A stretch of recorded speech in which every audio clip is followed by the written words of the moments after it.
今回の産業まとめ。世界が注目、中国の洪水被害。BBC 記者を捕まえた。海外メディアは全部 BBC。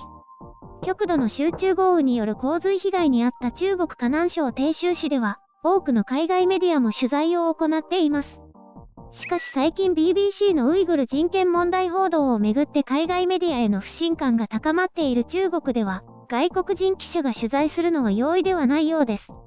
ドイツの公営メディアドイチェヴェレの北京特派員であるマティアス・ボリンジャー氏は、取材中に地元女性に取材を妨害されたようです。彼のツイッターによると、女性2人が話があると言って近づいてきて、あなたは誰？と聞かれた。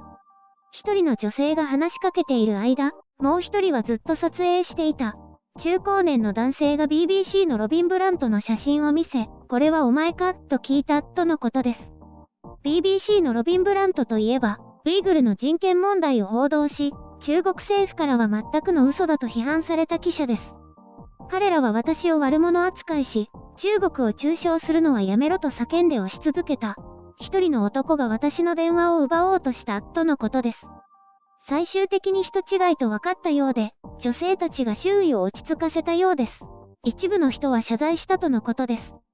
AP 通信の記者も前日に同じ場所で全く同じような状況に陥ったと話しています。アルジャジーラの記者も警察に通報されたと話しています。ウェイボー上では、外国メディアのインタビューを受けてはいけない、利用されてはいけない、BBC 記者を捕まえた、などと騒がれています。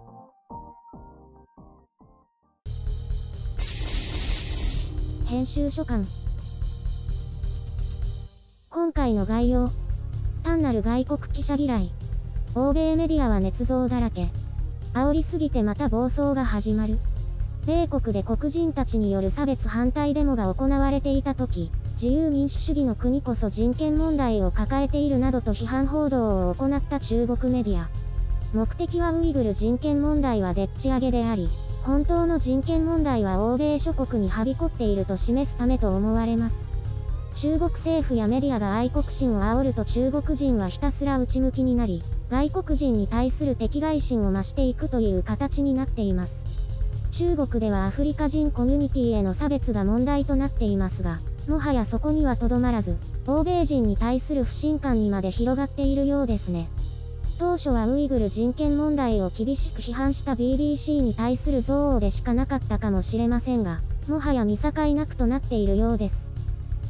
もはやロビン・ブラントと顔の区別もつかないって、この人かなり特徴的な顔をしてるんですけどね。海外メディアイコール中国を貶める報道しかしない捏造メディア。そういうイメージが固定化してしまったようですね。ウェイボー上では BBC 記者が捕まったことになっていますしね。さらにドイチェヴェレは BBC だとかわけのわからないコメントまで飛び交っています。海外メディアイコール BBC。男性記者イコール BBC のロビン・ブラントというあまりにも短絡な回路が出来上がっているようです。それだけ多くの国がウイグルの人権問題を中国政府が隠蔽しようとしている実在する問題として扱っています。中国政府はそれを否定どころか全くのデタラメ扱いしているわけで、それを真に受けた人たちが大騒ぎしています。まあ、様々な不満は全て海外メディアにぶつけようという考えが政府と国民の間で一致したようですね。中国メディアグローバルタイムズもある程度行動の自制を促しながらも、欧米メディアは誇張を繰り返してきたと批判しています。まあ、中国の失態を全て欧米メディアの捏造だと言い始めたら、もう何も信じられなくなりますけどね。かといって自国メディアに批判精神のかけらもないですから、中国は常に素晴らしいみたいなのを盲目的に信じることになりますよね。称賛メディアも安直な批判メディアも基本ゴミなので私は信じませんが、世の中そういうのを真に受ける人はたくさんいますからね。中国政府も基本信用されていないですが、こういう機会を利用して不満を海外メディアに集中させ、自らの信頼を回復したいというところでしょうね。中国もウェイボーが社会基盤になっていて、ここで個人が騒ぐ内容こそが真実だと考える人も多いようです。よって政府のコメント具体的な役割をする人が共通の敵を罵り、政府を擁護すれば中国の世論もそちらに傾きやすくはなっているようですね。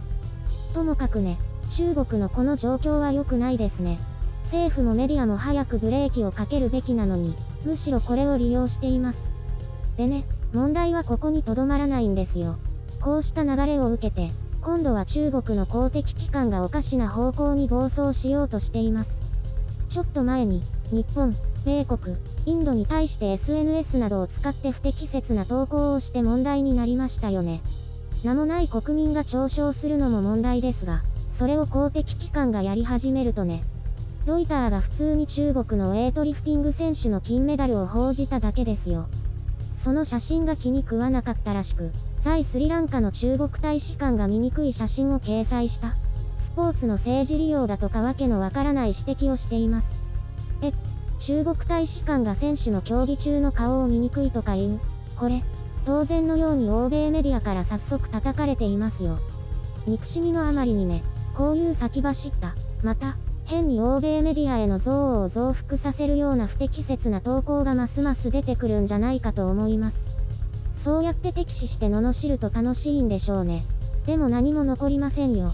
私はそういうゴミのような批判は所詮ゴミでしかないと思います。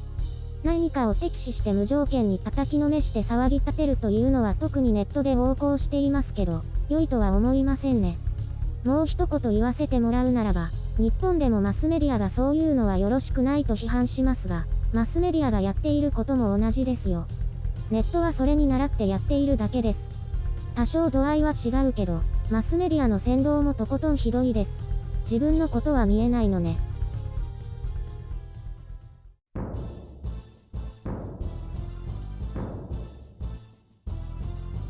うわ、中国もなんかまた怖いことになってるね。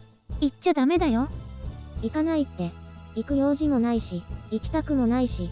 しかもこの状況で。ほら、念のために言っておかないとと思って。なんかきな臭い雰囲気になってきてるね。政府やメディアも煽ってるからどうしようもないよ。海外メディアも行かなきゃいいのに。行かなきゃいいのにっていうか、中国取材のために住んでいて国内を取材して回っている特派員だよ。取材しなくていいんじゃない？それはダメでしょう。中国メディアの怪しい情報だけを引用するとか。あ、そういうことになるんだ。それも良くないね。だから現地取材っていうのは必要なんだよ。でも行ったらダメだからね。私は行かないってば。ほら、洪水の状況だって行かなきゃわかんないでしょ。そういうことなのか。でも下手したら襲われたりしそうで怖いね。もちろんその危険もあるとは思うけど、数人で行ってるだろうし、ある意味中国には慣れているから大丈夫なんじゃないかな。でも取材とか報道も命がけだね。一見安全そうでそうじゃないっていうのが怖いね。その、空気感が普通じゃないっていうのはね。そういえば昔反日デモみたいなすごいのあったじゃない。中国で。あの時はかなり異様だったよね。でも今も下手したらあのくらい異様な感じになりかねないね。そうなの？あそこまではいかないでしょ？あそこまではいかないけど、政府が煽っているからね。そこが大きな問題だよ。結局ウイグル問題ってどうなの？まだはっきりわからないの？まだ決定的なというか、中国にとって致命的な明らかな情報は出てきてないね。出たら中国潰れちゃうかな？だから必死で隠してるんだよ。集まれ！白雪姫のてんこ盛り。東京のコロナ感染が大変なことになってるよ。どうなっちゃうんだろうね。もうお風呂屋さんも1ヶ月以上行ってないよ。やっぱり緊急事態宣言だとやってないんだ。そうだよ。お風呂屋さんに行ってないだけで、お風呂はちゃんと家で入ってるよ。あはは。いや、誰もそれは疑ってないってば。ところでゆるりんは何か美容やってる？ストレッチとか。私はいろいろやってるんだよ。顔の美容機器を持ってるよ。しばらく放置してたけど、またそれ使い始めたの。だってマスクしていたらあんまり表情筋使わなくなっているから、顔がたるむって聞いたんだもん。その美容機器にはね、コロコロが2つついているの。その2つのコロコロから電気が流れて、それで顔に張りが出てツルツルになるんだよ。あれって効くの？さあ、どれだけ効果があるかはわからないけど、やらないよりマシだしテレビ見ながらできるからお手軽よ。やっぱりそんなもんなんだ。あとおすすめはね、酵素洗顔かな。セブンイレブンとかイトーヨーカドーで売ってる酵素洗顔。これ男の人にもおすすめ。それは前にうちに持ってきてくれたね。うん。袋に1回分ずつの粉が入ってて泡立てて顔を洗うの。毛穴の中の汚れがなくなってツルッツルになるよ。あれっていくらだったっけ？ 10袋500円。税込みだと550円かな。あれはいいと思う。写真あったかな？ああ、今回は話題が思いつかないから美容のお話になっちゃった。最近ネタないのね。そういえば私の母にね、1年ぶりに会った時顔が変わっててびっくりしたの。ほうれい線がいつの間にかなくなってたんだよね。そんなことあるの？たるみがなくなってるけど、何かしたのって聞いてみたらね、してるよって。なんかテレビの情報番組で顔の筋肉運動を紹介してて、毎日それを続けたんだって。1年半毎日やってたらほうれい線がなくなってしまったんだって。あ、ゆるりんのために今度やり方聞いておくね。ありがとう。そういえば私顔の運動は毎日やってるよ。ほうれい線は下で裏側から一生懸命伸ばしてる。